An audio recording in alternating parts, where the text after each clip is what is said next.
अस्सलाम वालेकुम रहमतुल्लाह।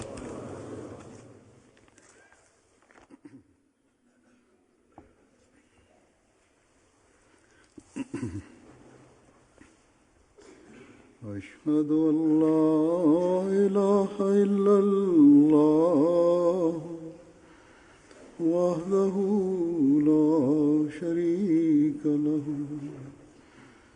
وأشهد أن محمدا عبده ورسوله أما بعد فأعوذ بالله من الشيطان الرجيم بسم الله الرحمن الرحيم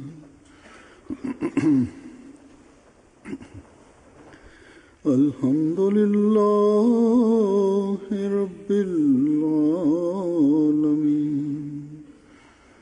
الرحمن الرحيم مالك يوم الدين إياك نعبد وإياك نستعين اهدنا الصراط المستقيم صراط الذين أنعمت عليهم غير المغضوب عليهم ولا الضالين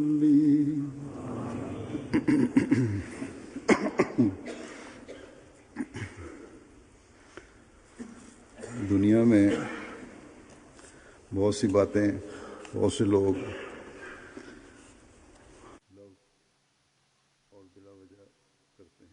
Shpesh njerëzit bëjnë biseda jo të nevojshme. Disa njerëz me shaka thonë në një fjalë ndaj dikujt e cila shkakton grindje, probleme. Nganjëherë në mbledhje të ndryshme, në takime të ndryshme bëhen diskutime që nuk I bëjnë dobi askujt. Nganjëherë njerëzit flasin me ironi, saqë prekin të tjerët preken në shpirtin e tyre. Disa herë ata bëjnë biseda që nuk I bëjnë dobi askujt edhe janë vetëm humbje kohe. Kurani famlart përdor një fjalë laghu, e cila do të thotë bisedë e kotë, fjalë e kotë, e pamenduar. Dhe pra është një fjalë që thotë që të flasësh fjalë të kota, fjalë prej budalladëku. Kurani famlart I ndalon besimtarët të bëjnë biseda të tilla që përfshihen në laghu. Hazrat Kalifi I dytë I Mesiut të premtuar në një vend duke sqaruar këtë porosi të Kuranit, jep një shembull të cilin tregonte Hazrat Mesiu premtuar selam. Ai thotë që Kurani famlar thotë wa idha marru bil lagwi marru kirama, që besimtari I vërtet kur has në një fjalë të kotë, në një gjë të kotë, kalon nga ajo në mënyrë dinjitoze, pa u prekur nga ajo. Por është për të ardhur keq që gratë, sidomos gratë, priren, anojnë nga gjërat e kota. Edhe kjo gjendje për fat të keq sot është edhe e burrave. Disa herë mund të vini re, shpesh gratë pyesin njëra tjetrën, sa I ke bler këtë fustan, sa I ke bler këtë bijuteri. Jo vetëm gratë të cilët janë të afërta të tyre, por edhe ato gra I pyesin ato gratë të cilat nuk janë të afërmit e tyre. Ato nuk qetësohen derisa të dëgjojnë gjithë historinë e tjetrës. Hazrat Mesiu premtuar alayhis salam tregonte një tregim dhe thoshte se ishte një grua e cila e kishte veti që të duke shumë pra që bënte reklam për veten e vet. Ajo kishte bërë një unaz të shtrenjtë dhe askush nuk i kishte vënë re. Derisa ajo i vuri flak shtëpisë dhe shtëpia u dogj edhe u shqetësuan të gjithë dhe erdhën e pyetën a ka mbetur ndonjë gjë. Ajo tha vetëm kjo unaz më ka mbetur. Një grua që ishte aty, "Oh, sa e bukur është kjo unaz. Kur e ke blerë këtë? Sa e ke blerë këtë?" Ajo grua tha, "Po më pyesje më përpara nuk do të digje shtëpia." Kështu është gjendja e atyre njerëzve të cilët reklamojnë vetveten. Dhe kjo nuk është vetëm tek gratë, por edhe të burrat. Shpesh shikoni njerëz të cilët pyesin kalimtarët ose bashkëpunëtarët se sa pagë ke, kush kë ke në shtëpi, e të tjera. Gjërat që nuk kanë nevojë të pyesni njerëzit të cilët nuk janë në kontaktin tuaj. Mund të shikoni, thot kalifi i dytë, atëherë në Angli, anglezët nuk e kanë këtë veti. Ata nuk pyesin pyetje kaq drejt për drejta. Nuk bëjnë kaq pyetje të drejtë për drejta njerëzve të tjerë, të cilët nuk i njohin. Pra, besimtarët duhet të kenë këtë veti. Ata nuk duhet të përfshihen në gjëra të kota, në biseda të kota, në fjalë të kota. Hazrat Kalifi Mesiu premtuar selam thoshte se lahu do të thotë çdo gjë që mund të shkaktojë sadopak dëm. Nëse ne do të bëjmë analizë, do të kuptojmë se shpesh ne përfshihemi në gjëra të tilla. Hazrat Mesiu premtuar selam ka treguar tregime të ndryshme mësimdhënëse dhe të cilat kalifi i dytë na i ka përcjell.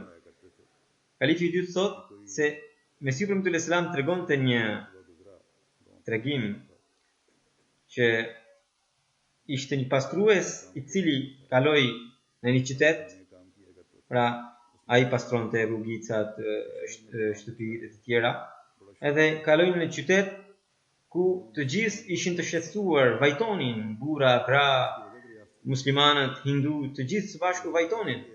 Ai pyeti dikë se pse po vajtonin. Ai tha që ka ndruar jetë mbreti Ranjit Singh.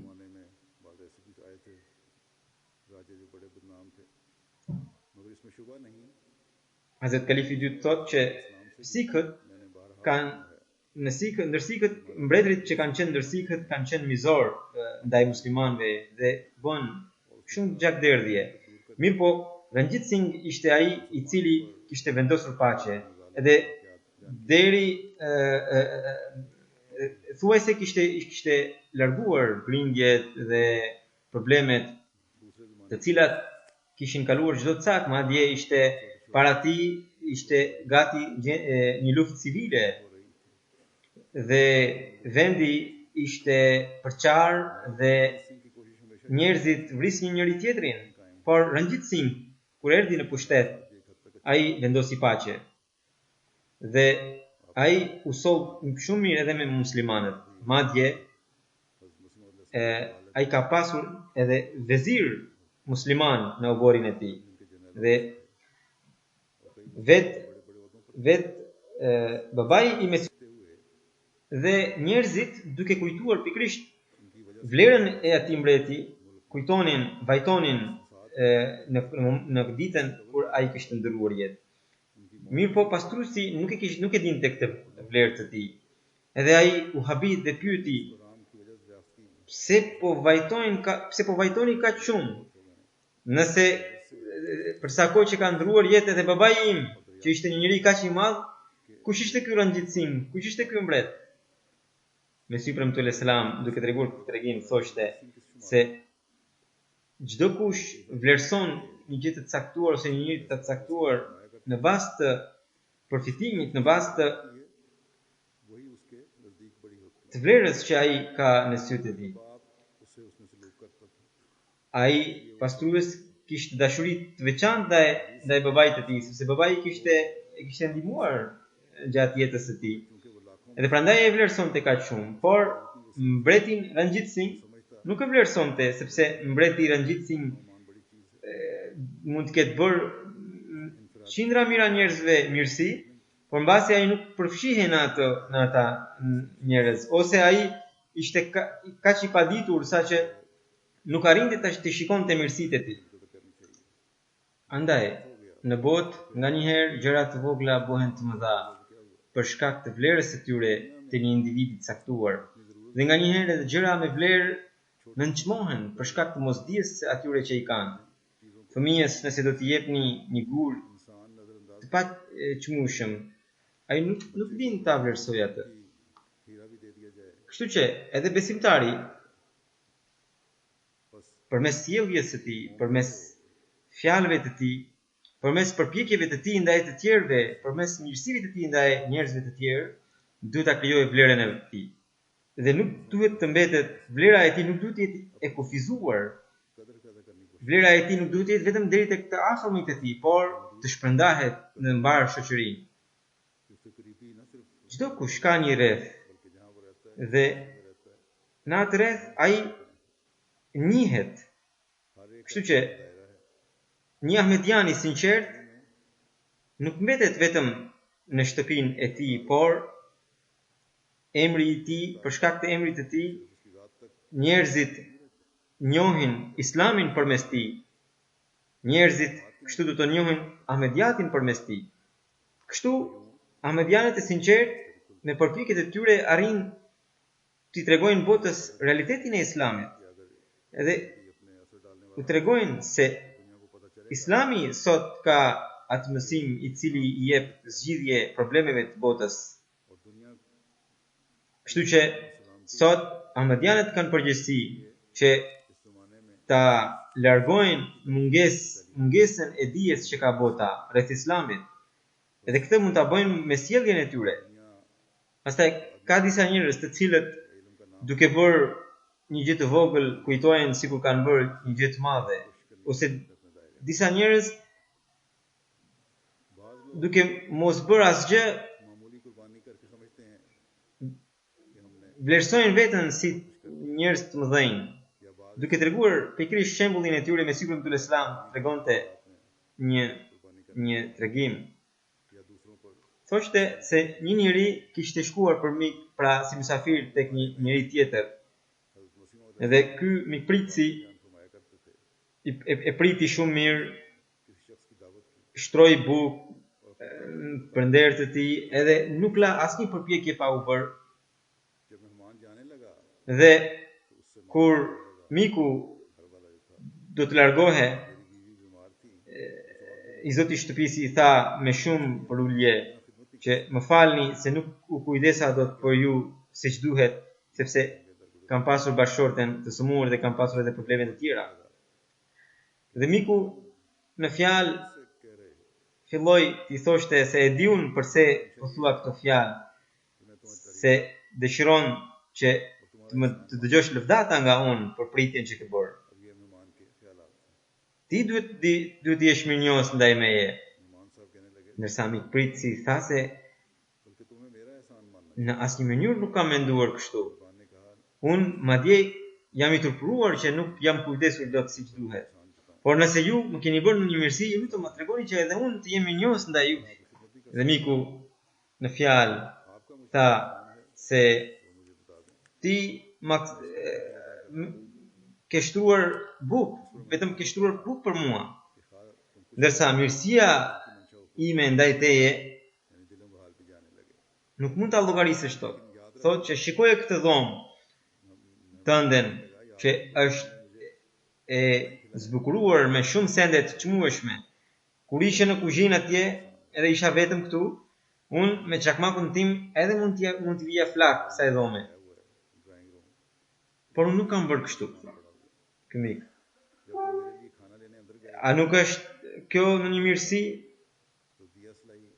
ndaj teje, i Zoti shtëpisë tha se patjetër që më ke bërë mirësi, edhe unë edhe për këtë të falenderoj. Pra, shikoni pra, ka edhe njerëz të cilët në vend që të falenderojnë të tjerët, kujtojnë sikur i bëjnë nder. Besimtari duhet ta njoh vlerën e të tjerëve, edhe duhet të jetë mirënjohës ndaj kësaj vlere. Dhe jo të shpall vlerën e vet. Në një vend tjetër, Hazret Kalifi i dytë i këshilloi anëtarët e xhamatit duke dhënë një shembull që jepte Mesihu sallallahu alaihi wasallam. Ta i këshilloi misionarët e xhamatit. Edhe Mesihu sallallahu alaihi wasallam tregonte këtë tregim. Thotë që ishte një mbret që admironte një hoxh. Dhe veziri e dinte, pra ja dinte vlerën ose vendin atij hoxhe. Dhe mbreti vazhdimisht insistonte vezirin që të shkonte tek ai hoxh dhe të pasurohe përmes dijes së tij. Dhe një ditë doli edhe e mori vezirin edhe shkoi ta vizitonte hoxhën. Hoxha në fjalë kur e priti mbretin i tha madhuri, shërbimi, kontributi ndaj besimit, ndaj fesë është një gjë shumë e rëndësishme. Shikoni edhe Aleksandrin sa shumë i kishte shërbyer Islamit, edhe sa shumë shquhet sot ai për shkak të kësaj vepre të tij. Veziri tha, madhuri, hoxha juaj nuk është i pasur vetëm me dijet e shenjta, por është shumë i zgjuar edhe në histori. Po bën një histori të re, tha, sepse edhe mbreti dinte që Aleksandri kishte lindur para Islamit. Edhe që nga ajo ngjarje, ajo kohë, mbreti nuk e përfillte më atë hoxh. Dhe Mesihu sallallahu alaihi wasallam thoshte se prandaj duhet të keni dijeni, njohje të mjaftueshme për çdo takim ku ju merrni pjesë, për çdo mbledhje ku ju merrni pjesë. Edhe Hazret Kalifi i dytë thotë që i thot misionarëve të xhamatit që ata duhet të pajisen, duhet të kenë dije të mjaftueshme, njohje të mjaftueshme të takimeve, të mbledhjeve në të cilat ta marrin pjesë. Ata duhet dinë njohje bazë të çdo shkence. Edhe kjo Kalifi i dytë thotë se nuk është e vështirë. Me një përpjekje të vogël kjo mund të arrihet. Për këtë ata duhet të studiojnë librat fillestar të çdo shkence. Nganjëherë edhe sot disa njerëz pyesin misionarët tanë për problemet aktuale dhe nganjëherë ata që nuk janë në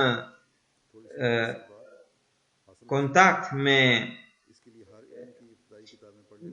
njohjet bashkëkohore, me dijet bashkëkohore, që nuk lexojnë gazetën, që nuk shikojnë lajme, japin një përgjigje që shkakton pakënaqësi tek të tjerët, edhe ata edhe ankohen. Prandaj, misionarët duhet të kenë dije të mjaftueshme të çdo fushë, edhe në çdo mbledhje ku shkojnë të kenë dije të mjaftueshme rreth saj. Hazret Mesihu sallallahu alaihi wasallam tregonte një shembull. Thoshte se një njeri kishte dy bij.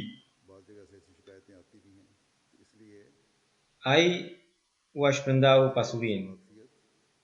Djali i vogël mori pjesën e tij dhe u nda nga familja dhe filloi të qëndronte diku tjetër, ku ai të gjitha parat harxhoi për qejf. Aq keq u bë sa që pastaj në fund nuk i mbeti asgjë, edhe u detyrua të punonte si punëtor i thjesht, tek një person ku merrte mezi bukën e gojës. Atëherë ati u kujtua që tek babai i tij punonin shumë punëtor të cilët hanin shumë më mirë se sa ky. Edhe kështu ai mendoi se më mirë të punësohem tek babai, që të ha të paktën mirë. Edhe u kthye në shtëpi dhe kur erdhi edhe i kërkoi babait punë, babai u gëzua dhe solli një qinj dhe i tha që bëj një gosti me shokët e tu. Ndërkohë erdhi djali i madh, i cili gjatë gjithë kohës i qëndroi besnik babait, i mbeti i nënshtruar atij dhe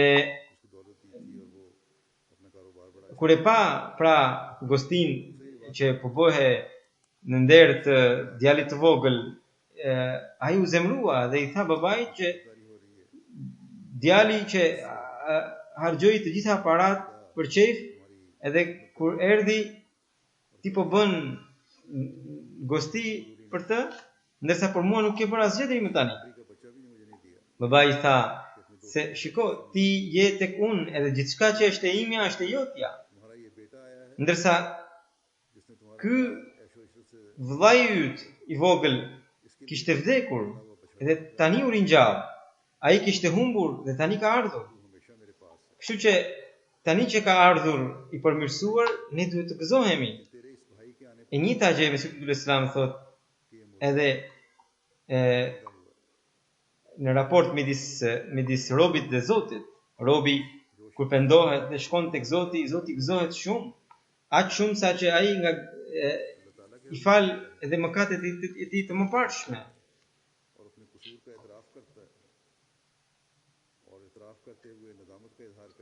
Pra, edhe ne duhet të praktikojmë këtë atribut të Zotit, edhe nëse në kërkon falje dikush nga vëllezërit tanë, ne duhet t'i falim. Dhe me gjithë këtë duhet të lutemi për ta. Edhe ata që nuk na kërkojnë falje, duhet të lutemi që Zoti u afal gabimet edhe atyre edhe neve. Njeriu në çdo rast duhet të ketë karakter të fortë. Nuk duhet të ketë një karakter të luhatshëm, që herë këtë herë andej. Mesiu premtuar selam tregonte një shembull, thoshte se ishte një herë një mbret i cili një herë kishte ngrënë patlıcan dhe i pëlqeuan shumë. Erdhi në obor, pra në oborin e tij ku kishte parin edhe obortar të tjerë, edhe u përmendi patlıcanët dhe tha se patlıcanët janë shumë të mirë. Janë shumë të shijshëm. Edhe obortarët filluan t'i thurnin lëvdata patlıcanëve. Edhe njëri prej tyre filloi t'i këndonte patlıcanit duke thënë se o sa të bukur e ka pamjen, koka më duket sikur një njeri, pra koka e patlıcanit më duket sikur një njeri me qalm jeshile. Pa, ngjyra e tij Leila Yazbeh, ngjyrën e qiellit ta. Kur është i varur me pemë duket si një princ që duke marrë luhatje tha. Edhe mbreti u gëzua akoma më shumë, edhe që nga ajo ditë filloi të hante vetëm patlıcan. Dhe aq shumë ka ngrënë sa që patlıcanët kanë natyrë të nxehtë. Edhe ja dëmtuan barkun. Pra ai u sëmur. Edhe njëherë mbreti në gjendje sëmundje kur erdhi në obor, tha që patlıcanët nuk janë të mirë. Edhe obortarët kështu filluan. Jo, patlıcanët nuk janë të mirë. Edhe sidomos ai obortari që kishte thënë ato fjalë tha se filloi të fliste keq për patlıcanët, tha se o sa të shëmtuar janë ata. Sikur një njeri me këmbë jeshil në pemë duket sikur është varur, janë të varur kokë poshtë. Edhe aty ishte një njeri i sinqert dhe i habit, edhe pyeti, a keni fytyrë apo jo? Para pak ditësh po i këndonin patligjanëve dhe tani po hidhni poshtë. Dhe ai tha se po ashtu është, jam shërbëtori i mbretit, jo i patligjanit. Kjo është gjendja fatkeqësisht e shumë njerëzve sot në botën muslimane, pra njerëzit atje janë të varur nga liderët e tyre, dietarët nga pushteti, dhe ata i këndojnë pushtetit derisa pushteti i mban. Por muslimani i sinqert është ai i cili duhet të jetë i palëkundur palëkundur në të vërtetën. Dhe ai kur këshillohet duhet të jap këshillën e drejtë.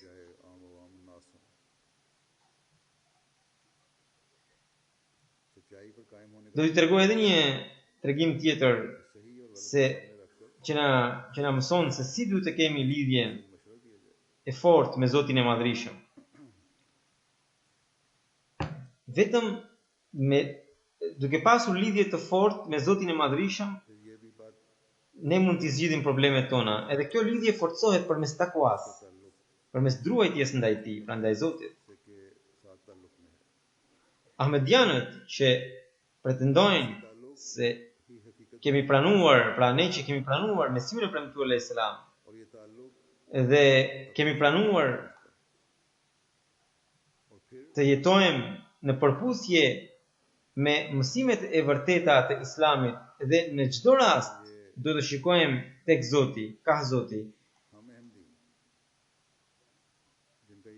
Suksesi ynë kurse si nuk mund të arrihet përmes gjërave materiale. Kështu që nëse ne do të kemi takwa dhe druajtje ndaj Zotit, nëse do të krijojmë këto gjëra në veten tonë, vetëm atëherë do të sigurohet suksesi ynë. Dhe kur do të realizohet kjo, atëherë ju do të shikoni që engjëjt do na zgjidhin rrugën, inshallah. Çdo kush nga ne duhet të mendojë se çfarë përpjekje duhet të bëjë ai për të arritur takuan dhe për ta fituar lidhjen me Zotin. Kur një njeri i kësaj bote mund të ketë përfitim duke pasur lidhje me një mik të kësaj bote, çfarë përfitimi mund të kemi ne nëse do të kemi lidhje me Zotin e Madhrishëm, i cili është krijuesi i gjithë botës?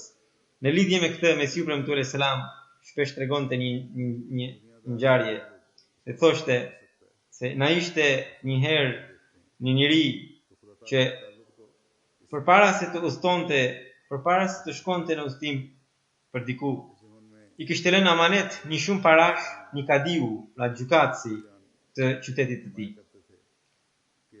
Kur u kthye nga udhtimi, shkoi te kadiu dhe ja kërkoi paratë e tij. Për cilat paratë ke fjalën? E pyeti kadiu. Dhe tha, e ke gabim, asnjë gjë nuk më ke lënë. Ai njeri i tregoi të gjitha shenjat dhe i kujtoi çdo gjë, por kadiu ishte që s'pranonte asgjë dhe si i zemëruar e përzuri nga shtëpia, sepse qytetari nuk kishte mbajtur asnjë shënim, asnjë dëshmi. I gjori, pra qytetari shkoi te mbreti dhe ju ankuar. Më në fund, mbreti tha se nuk mund ta ndihmonte dot për sa kohë që ai nuk e kishte shkruar marrëveshjen dhe nuk kishte marrë qoftë një dëshmi të vetme. Dhe nëse do të ngrinte padi, do ta vendoste kundër tij, jo kundër kadiut. Megjithatë, shtoi mbreti, ka një rrugë që mund të të kthej paratë tua. Cila është ajo? E pyeti qytetari. Mbreti tha, nesër kam program të dal në publik që të përshëndes popullin tim si zakonisht. Aty do të jetë edhe paria dhe natyrisht edhe kadiu. Ti duhet të zësh vendin afër kadiut e kur të kaloj unë pranë teje do të përshëndes dhe ti nuk duhet të habitesh dhe lirisht si një mik i ngushtë duhet të përgjigjesh pyetjeve të mia. Ashtu do të bëjë madhëri, i tha qytetari. Të nesërmën qytetari arriti të qëndronte pranë kadiut, kur të gjithë njerëzit ishin duke pritur karavanin e mbretit. Mbreti erdhi dhe kur i afrua qytetarit, ku ishte edhe kadiu, e përshëndeti qytetarin sipas planit dhe e pyeti: "Ku ishe nga kaq shumë kohë?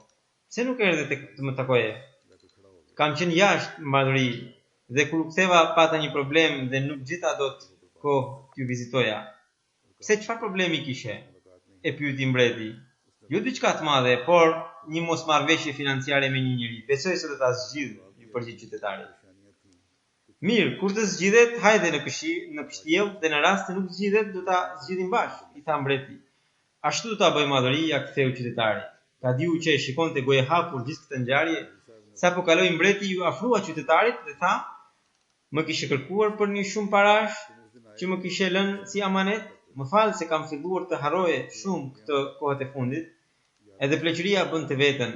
Më trego pak shenjat e qesës dhe të parave të tua." Qytetari ja tregoi po të njëjtat shenja që i kishte treguar edhe më përpara. "Aha, tani më kujtua, e kam atë qese", thaj. "Hajde kur të duash që ti marrësh paratë e tua." Pra, i tha kadiu. Mesiu premtuar Islam thoshte se nëse kjo ndodh në marrëdhëniet me njerëzit e kësaj bote, çfarë do të jetë nëse do të kemi marrëdhënie me Zotin e Madhërisëm? Një njeri që do të na vi të na sulmojë, nëse ne do të kemi lidhje të fortë me Zotin, edhe Zoti nëse do ta urdhërojë atë njeri që të mos na sulmojë, a guxon dikush të na dëmtojë? Nuk është e mundur. Shembulli i besimtarit të mirë, Mesiu premtuar Islam, e jepte me një tregim, duke thënë se ai duhet të jetë si një shok i mirë. Ai thoshte se ishte një njeri i pasur që kishte një djalë, dhe djali kishte shok i kishte rogaç. Babai i tha një ditë që shiko, shokët e tu nuk janë të mirë. Ata janë pranë teje vetëm për shkak të parave. Por djali nuk e dëgjonte, edhe thoshte se më duket sikur i thoshte babit, më duket sikur nuk e gjet ndonjëherë një shok të mirë. Prandaj dyshon tek shokët e mi. Ata janë shumë besnik, edhe mund t'japin jetën për mua, thoshte ai. Por babai i tha që unë gjatë gjithë jetës time kam gjetur vetëm një shok besnik. Por djali ishte që insistonte të qëndronte në shoqërinë e shokëve. Një ditë djali i kërkoi para për shpenzime babait. Babai refuzoi duke thënë se jo, nuk kam më. Kanë përfunduar. Babai në fakt donte që ti krijonte mundësi djalit që ai ti testonte, ti provonte shokët e tij. Këtë gjë pra që babai tashmë nuk i jep parat djalit të vet, e morën vesh edhe shokët e tij. Dhe ata nuk vinin më tek ai. Kur nuk vinte askush, ai pastaj doli nga shtëpia dhe shkoi të takonte shokët e tij, secilin. Kur shkonte tek njëri, ai dërgonte nga shtëpia, edhe pse ishte pra shoku i djalit, edhe pse jetonte në shtëpi, qëndronte në shtëpi, por dërgonte dikë dhe që t'i thoshte se nuk gjende në shtëpi. Dikush tjetër bënte një hile tjetër, dikush tjetër thoshte se jam i sëmur, nuk vi dot. Dhe më në fund ai u dëshpërua dhe erdhi tek babai dhe i tha gjitha këto. Babai i tha se thash se të gjithë këta vinë vetëm për parat. Atëherë ai e kuptoi. Edhe pastaj tha se hajde unë të çoj tek shoku im, që është shumë besnik. Shoku i këtij, pra babai, ishte një ushtar dhe këta të dy shkuan dhe trokitën në derë. Edhe ai nga brenda tha se po vi më një herë, po vi tani, tha. Dhe ata qëndruan paksa mirë po nuk erdhi. Pritën derisa djali I tha babait të vet, o bab, edhe shoku yt duke qenë ka njësoj si shokët e mi. Por më në fund ai del edhe hap derën, edhe ai kishte një shpat që kishte lidhur me mesin, dhe kishte një çantë në dorë, dhe kishte marrë edhe bashkëshorten për dorë.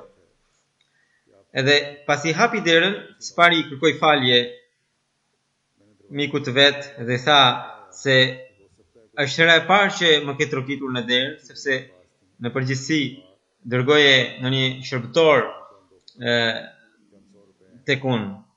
Dhe në momentin kur dëgjova zërin, kuptova që duhet jesh në një shqetësim ose në një hall, dhe unë mendova që të merja 3 gjëra me vete, dhe së pari pra shpatën, sepse munde që ti të ishe në vështirësi edhe aty duhe taktika luftërake, edhe unë jam I gatshëm që të jap edhe jetën në për hir tënd. Pastaj mendova mos kishe ndonjë problem financiar, dhe unë kisha një sasi parash, por që kisha futur në tokë dhe atë e gërmova dhe e nxora. Edhe pastaj mendova se mos është sëmur ndonjë në shtëpinë tënde, dhe prandaj mora bashkëshorten për dorë që ajo të shërbejë në shtëpinë tënde.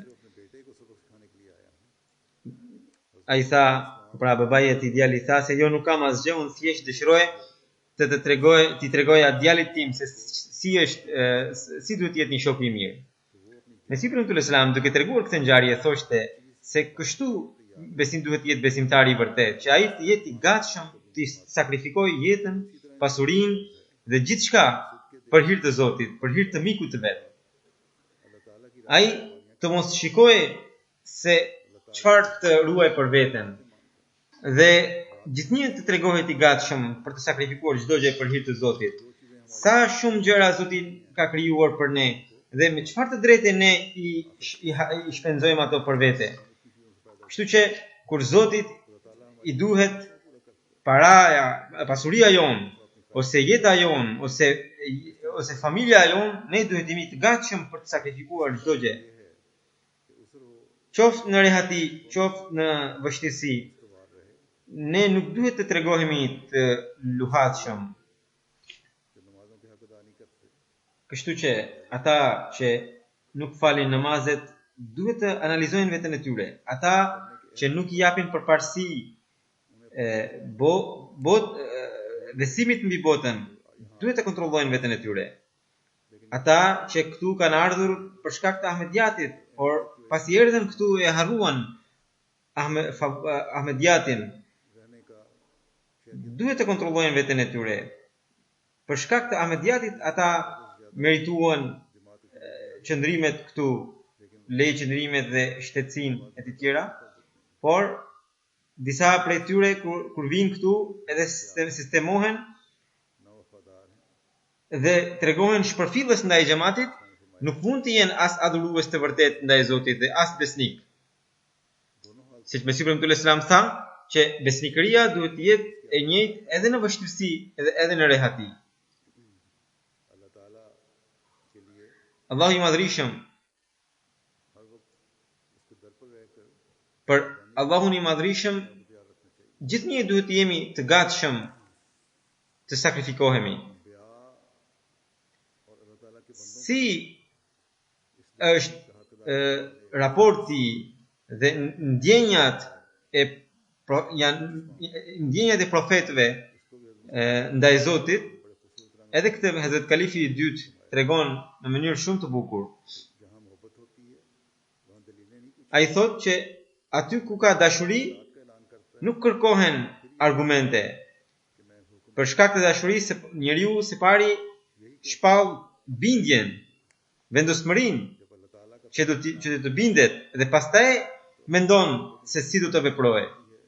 Kur profetët marrin për herë të parë shpalljen e Zotit, ata në atë kohë janë kaq të dashuruar ndaj Zotit saqë sapo të dëgjojnë zërin e tij, ata nuk i thonë Zotit, o Zot, apo tallesh me ne? Si mund të bëjmë këtë punë? Edhe përkundrazi, qohen për një herë, edhe thonë se po, do të veprojmë, na thuaj se çfarë do të bëjmë. Kështu ka vepruar edhe profeti Muhammed sallallahu alaihi wasallam. Kështu ka vepruar edhe Mesiu premtuar alaihi salam. Atë natë, kur Zoti i tha qohu për udhëzimin e botës, për të udhëzuar botën. Ai u qua me një herë. Ai nuk sa se o Zot si do të veproj kështu. Pasi u qua një herë, pasi u bind, atëherë u mendua se do të vepronte. Pra, para 50 vitesh, kështu thoshte kalifi i dytë, tashmë 127 vite përpara. Pra, Hazrat Kalifi i dytë thot, mbase ishte një ditë pra ku xhamati festonte 50 vjetorin, thot që ishte ajo natë e cila do të përcaktonte rendin e botës së ardhshme. Nëse do ta imagjinojmë se si ishin ndjenjat e Mesiut të premtuar alayhis salam atë natë, nga një këndvështrim tjetër, atëherë do të kuptojmë se si ai i që përgjigjur thirrjes së Zotit të Madhërisht.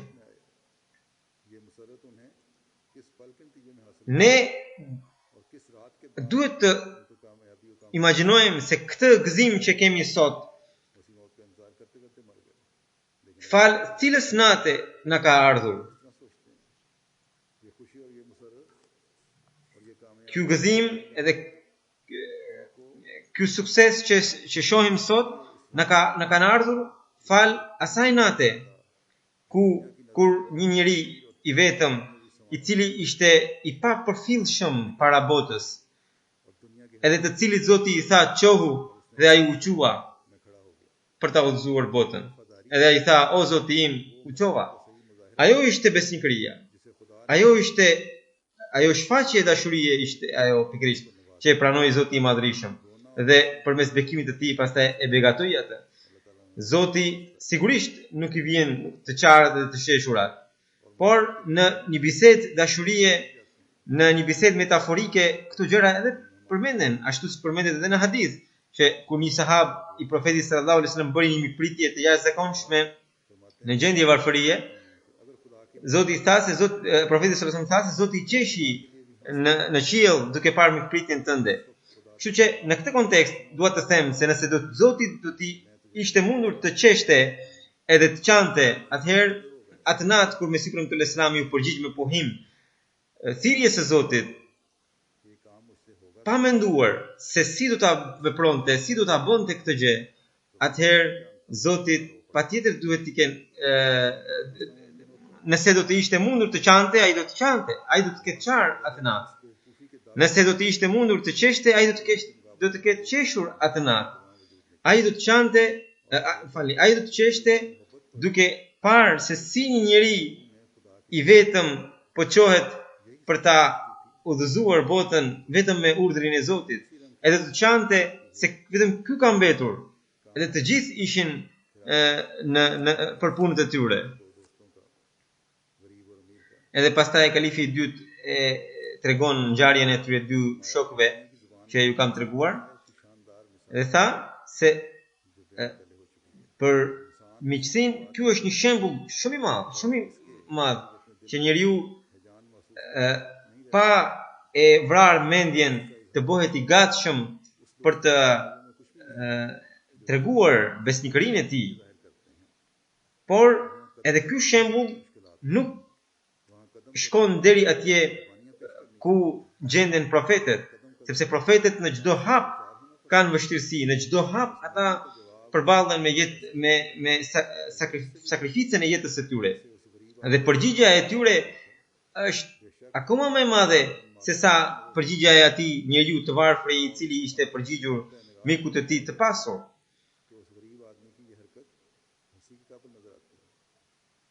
Nëse do të shikojmë nga këtë vështrim, përgjigjja e atij të varfëri do na duket qesharake, sepse ai duhet të dinte se miku i tij i cili ishte i pasur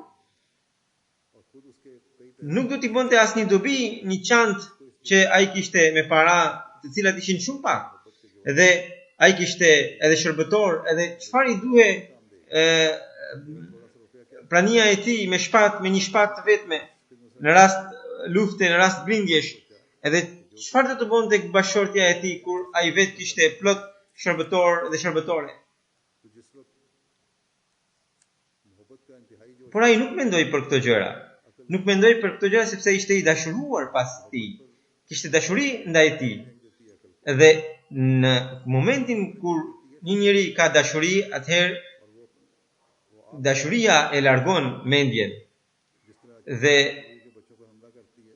ashtu siç një shqiponje vjen për t'i grabitur zogjt, pula duke e parë shqiponjen me njëri i mbledh zogjt nën krahët e tij, nën krahët e saj. Pse? Sepse për shkak të dashurisë. Ajo nuk mendon se a do të ja dal apo jo. Pikërisht kjo marrëzi është ajo që është më e shtrenjtë se sa të gjitha mendjet.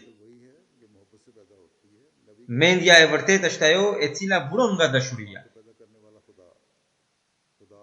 Profetët kur edhe pse e dinë se Zoti i tyre është Zoti i qiejve dhe i tokës, Zoti i të gjithë mbretërive të kësaj bote, është Zoti që kthen një mbretëri, rrezon një mbretëri dhe sjell një mbretëri tjetër, është Zoti që jep risk, furnizon risk.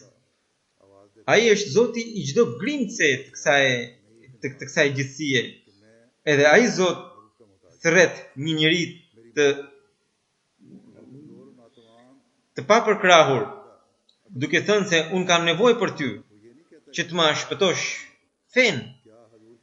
Në këtë rast profeti nuk i thot: "O madhëri, çfarë po thoni? A keni nevojë për ndihmën time? Si ka mundsi?" Ai nuk thot se ju jeni, o madhëri, ju jeni mbreti i gjithësisë, un i vetëm, un i papërkrahur, çfarë të bëj? Por ai po me atë trupin e papërkrahur qohet edhe i thot: "O Zot, un jam i gatshëm, un jam i gatshëm, un jam i gatshëm."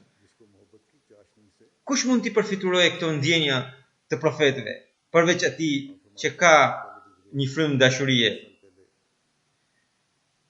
Përpara 50 vitesh, atë natë, ose si thoshte kalifi i dytë, pra përpara 127 vitesh, kur një njeri i vetëm atë natë nga Kadiani, nga një humbëtir, një njeri i papërkrahur u qua duke përgjigjur zërit të Zotit, i cili e kishte thirrur duke thënë: "Qohu sepse feja ime po shkatrohet dhe nuk po mbetet njeri që të më përkujtojë denjësisht." Atëherë mendja e atij njeriu nuk tha se: "O Zot, ti ke çdo fuqi, ti mund të bësh gjithçka pa mua." Por dashuria që kishte ai ndaj tij vuri një flak në zemrën e tij, edhe për këtë shkak ai pa menduar asnjë gjë tha: "O Zot, jam i gatshëm, o Zot, jam i gatshëm. O Zot, unë do ta shpëtoj fen tënde. Unë do ta shpëtoj fen tënde." Kështu që sot ne që jemi ndjekës të atij njeriu i cili ka qenë i dashuruar me Zotin e Madhrishëm, i cili i vetëm u bë gati për t'u përgjigjur thirrjes së Zotit, ne që jemi ndjekës të atij profeti Muhammed sallallahu alaihi wasallam, edhe ne që pretendojmë të jemi bejtbërës, betues të dashuruar të tij të vërtet, nëse ne e kuptojmë, e besojmë se me ardhjen e Mesihut premtues selam është përmbushur premtimi i Allahut. Me ardhjen e tij ne kemi hyrë në një epokë tjetër të Islamit. Dhe përmes tij tashmë Islami do të përhapet anë mban botës. Atëherë duhet të tregojmë besnik ndaj beslidhjes ndaj bejtit. Edhe ne duhet të krijojmë atë dashuri edhe me ato mjete të pakta që kemi, duhet të qohemi nga dashuria e madhe që kemi, edhe marrëzisht duhet të përgjigjemi me pohim thirrjes së Zotit, duke krijuar dhe ndryshime të pastra, duke sjellë ndryshime të pastra në veten tonë. Dhe kështu pra, ne duhet të jemi të gatshëm për çdo sakrificë, siç ishte siç u tregua i gatshëm ai shok i varfër ndaj miqësisë së atij njeriu të pasur. Allahu na mundsoft të veprojmë në këtë mënyrë. Alhamdulillah, nahmaduhu wa nasta'inuhu wa nastaghfiruhu wa nu'minu bihi wa natawakkalu alayhi wa na'udhu billahi min shururi anfusina wa min sayyiati a'malina. من يهده الله فلا مضل له ومن يضلل فلا هادي له ونشهد أن لا إله إلا الله ونشهد أن محمدا عبده ورسوله.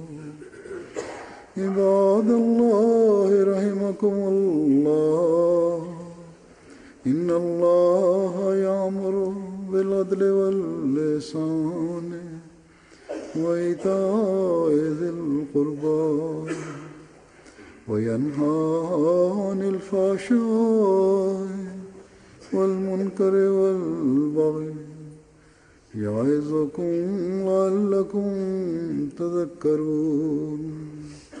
اذكروا الله يذكركم وادعوه يستجب لكم ولذكر الله